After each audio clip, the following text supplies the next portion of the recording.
Long weekend for many. We take the time always to be in the Lord's Word.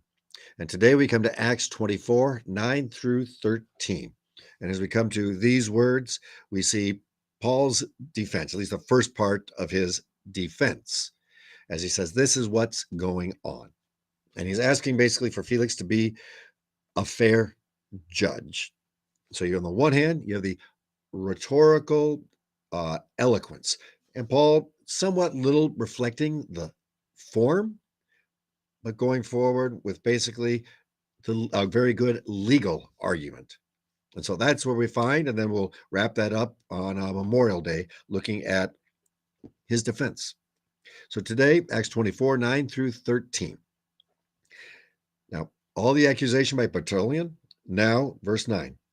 The Jews also joined in the charge, affirming that all these things were so.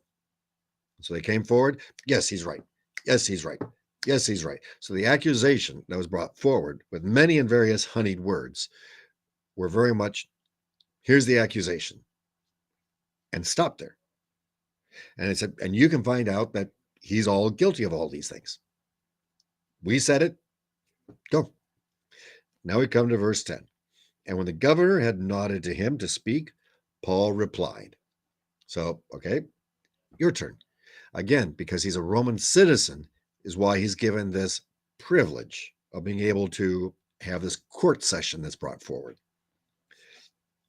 Paul replies, like I said, first, a certain amount to the judge, knowing that for many years you have been a judge over this nation. I cheerfully make my defense. So, acknowledge you've been here for many years. You know this nation. You know the people. And he could have rightly said, you've experienced what's gone on with these same people. You've had issues. He doesn't go down that road.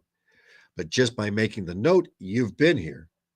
You know and have seen what's happening and taking place.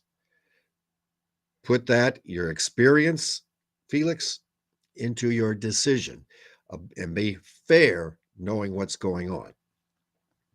Verse 11. You can verify. It's not more than 12 days since I went up to worship in Jerusalem. So it's only been, and then 5 days down here, 2 days travel, the days up there in Jerusalem. We're not talking a large period of time here, Felix. You can find out. And all you have to do, Felix, is talk to your own people, some of whom would have been there as the horsemen had brought him on down.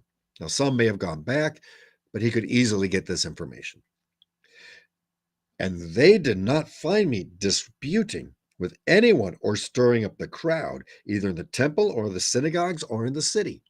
And so your own people, Felix, will go forward and show they didn't even know I was kind of there. If I had been stirring up in the temple, your people were right there. In the city, in the synagogues you would have heard. They would have known. And throughout the city, they would have known. Anything of this nature, your people would have known before the incident that took place at the temple. And finally, for today, verse 13, neither they can prove to you what they now bring up against me. Felix, you can get this information that nothing kind of happened until that moment that this took place. And we can talk about that. However, I was not stirring up. I was not. And you can have your own people that know these things were not happening or taking place. But I can't prove a negative. So I'll prove positive of what goes forward. And that's the next steps Paul will take as we gather together on Monday. In Christ's holy name.